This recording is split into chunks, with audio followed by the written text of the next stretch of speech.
Assalamualaikum warahmatullahi wabarakatuh. Alhamdulillah, wassalatu wassalamu ala rasulillah, amma ba'd. Jamaah rahimakumullah. Tadi ada satu pertanyaan yang terputus dengan azan Isya. InsyaAllah ana berusaha untuk menjawabnya sebelum kita masuk ke pembahasan tentang syarat-syarat diterimanya ibadah seorang hamba dan apa saja yang membatalkan ibadah yang kita lakukan. Bicara tentang hidayah itu mahal dan sangat berharga, namun menjaganya juga tidak mudah. Bagaimana kiat menjaga hidayah? Yang pertama dengan berdoa. Kita setiap hari mengatakan ihdinas siratal mustaqim. Berapa kali? Paling sedikit 17 kali kita mengatakan ihdinas siratal mustaqim. Kita memohon kepada Allah agar kita ditetapkan di atas hidayah ini dan mati di atas hidayah tersebut. Karena banyak orang yang lahir Islam, besar Islam, tapi mati kafir. Kita nggak tahu. Di masa Rasulullah SAW ada seorang penulis wahyu, tapi mati dalam kondisi murtad. Na'udzubillah min dzalik. Maka Nabi SAW mengajarkan doa, ya muqallibal qulub, tsabbit qalbi ala dinik. Kemudian yang kedua yang menjaga hidayah itu adalah belajar Al-Quranul Karim. Kalau ada orang bertanya kitab apa yang paling bagus yang berbicara tentang hidayah, maka Al-Quran. Allah mengatakan dzalikal kitabu la raiba fi hudan lil muttaqin. Itu kitab yang tidak ada keraguan di dalamnya, petunjuk buat orang-orang yang bertakwa. Nih ada orang Nasrani masuk Islam karena baca ayat ini. Jadi ketika dia dikasih hadiah sama temannya, dikasih hadiah Quran terjemahan, dia nggak baca, dia taruh.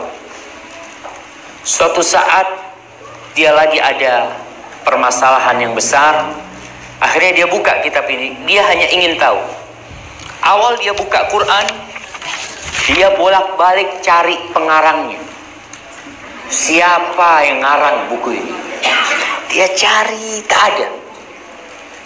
Kok bisa, kata dia, buku tak ada pengarangnya. Kemudian dia buka. Dia tak bisa baca Al-Quran, dia baca artinya. Ketika dia baca dzalikal kitabu la raiba fi hudal lil muttaqin, itu kitab yang tidak ada keraguan di dalamnya, maka dia langsung berkata, sombong banget kitab ini, kata dia. Biasanya orang kalau tulis buku di awal itu dia jelaskan buku ini adalah hasil usaha saya yang penuh dengan kekurangan, jadi mohon maaf kalau ada kesalahan ini itu. Al-Quran tidak ada keraguan di dalam. Akhirnya dia masuk Islam. Kita nih sering baca Quran tapi tak tahu arti.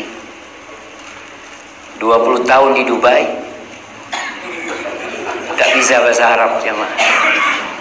Di Dubai ini yang lahir di Dubai, mati di Dubai, tak tahu bahasa Arab itu siapa? Onta.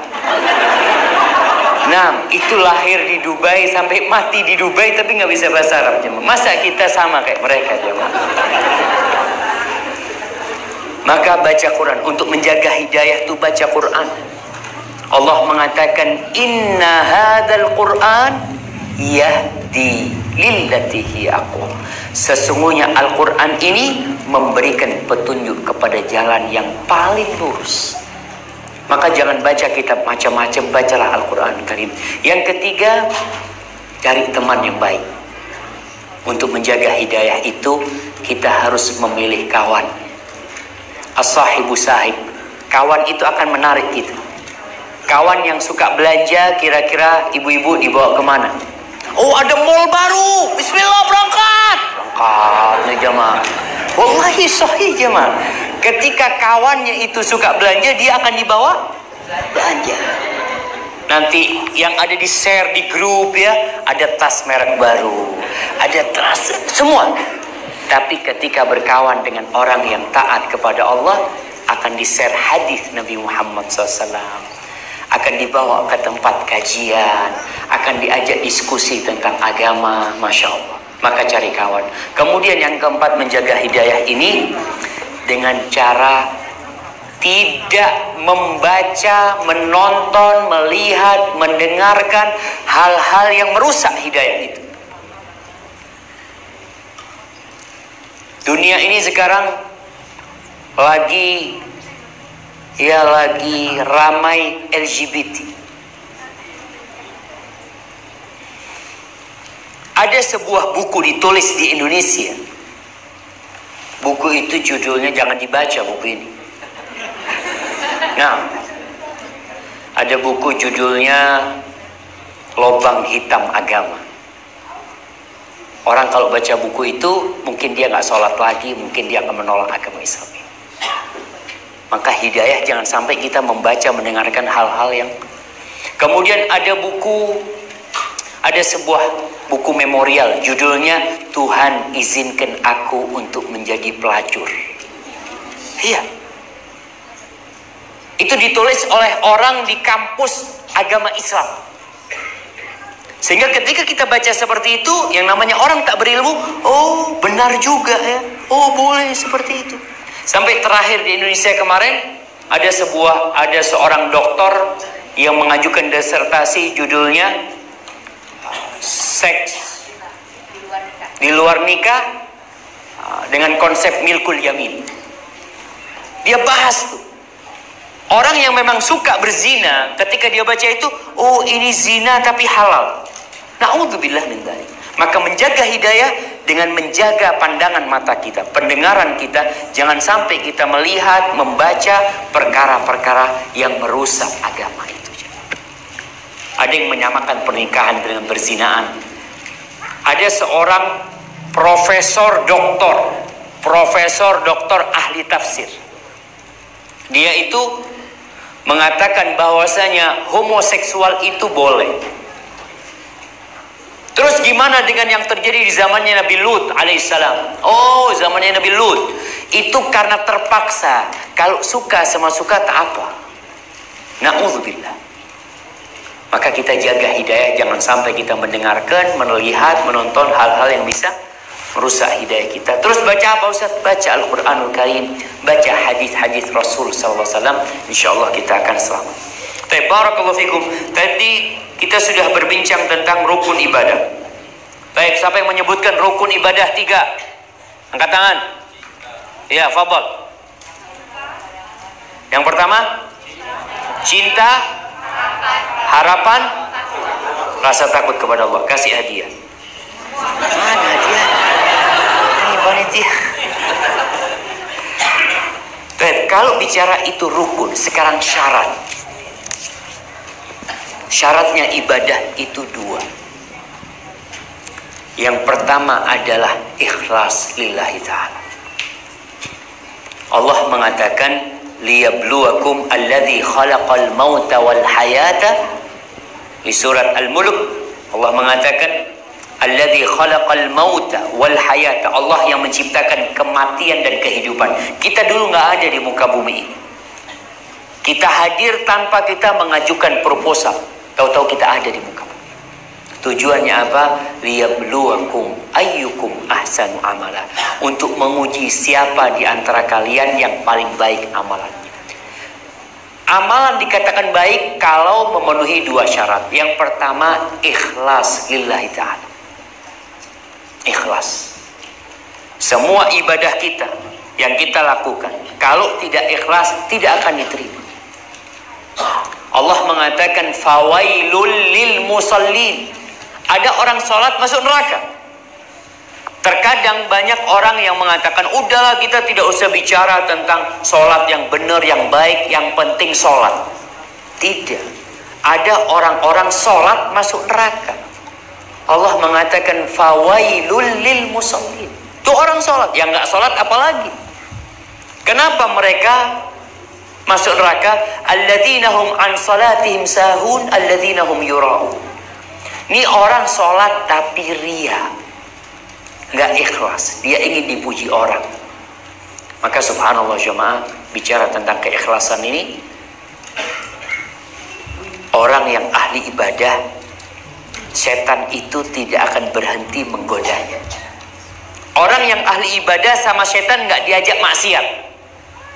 Orang yang ahli sholat malam nggak mungkin diajak untuk berzina, diajak untuk minum, diajak untuk sabu-sabu atau apa, tidak mungkin. Karena setan tahu ini orang kalau diajak nggak mau. Tapi setan akan mengajak orang ini beribadah, namun supaya dipuji orang. Masya Allah, kadang-kala kita sholat di masjid, kalau sholat sendirian di rumah baca qul huwallahu ahad, masjid baca amma yatasaalun. Masya Allah, hati-hati. Kenapa di rumah qul huwallahu ahad, di masjid amma yatasaalun? Kita tanyakan kepada diri kita, kenapa aku melakukan itu? Karena jangan sampai kita capek sholat tapi tidak diterima, karena tidak ikhlas. Tadi alladzina hum yura'un. Syarat yang kedua adalah sesuai dengan syariat Nabi Muhammad SAW. Apa hukumnya orang sholat isya 12 rakaat? Ikhlas ya ma. Dia benar-benar lillahi ta'ala, tidak ingin dipuji orang. Bahkan ketika dia sholat, dia merasa, ya Allah, aku banyak dosa. Dulu aku banyak melakukan kemaksiatan, sekarang aku akan tobat. Masya Allah. Anak dikasih apa nih? Oh, salah. Baik. Diterima enggak? Sholat isya 12 rakaat. Sholat subuh 6 rakaat. Sholat nggak mencuri jemaah. Masa sholat nggak diterima? Nggak diterima. Kenapa? Karena tidak sesuai dengan syariat Nabi Muhammad SAW. Ada orang berangkat haji bulan Ramadan, habis tawaf dia berangkat ke Arafah, wukuf di Arafah dia. Sore-sore kan ada ziarah biasanya kalau orang habis umroh itu. Berangkat ke Arafah, terus dia nunggu matahari terbenam, baru dia bergerak menuju ke Muzdalifah. Dia mabit di Muzdalifah. Subuh dia berangkat ke Mina. Dari Mina dia lempar jumroh bulan Ramadan. Kenapa? Iya Ustaz, soalnya kalau bulan haji ramai. Ana cari yang sepi aja. Kan diterima aja mah. Karena ibadah itu harus sesuai dengan syariat Nabi Muhammad SAW. Maka kita lakukan sesuai, waktunya sesuai, jumlahnya sesuai, maka baru Allah akan terima. Kalau ikhlas lillahi ta'ala, kemudian sesuai dengan syariat Nabi Muhammad SAW. Di sini kita diperintahkan untuk belajar gimana sih sholatnya Nabi Muhammad SAW. Zikir, gimana sih zikirnya Nabi Muhammad SAW? Selesai sholat beliau baca apa sih? Umpamanya ada orang bersin. Nah, orang kalau bersin itu baca apa? Alhamdulillah. Ini di zaman sahabat Nabi, ada orang ketika bersin mengatakan Alhamdulillah wassalatu wassalam ala Rasulillah. Kemudian ada sahabat Nabi Abdullah bin Umar, dan aku mengatakan Alhamdulillah wassalatu wassalam ala Rasulillah. Tapi Nabi tidak mengajarkan kita kalau bersin itu mengatakan Alhamdulillah. Beliau hanya mengatakan Alhamdulillah atau Alhamdulillah ala kulli hal.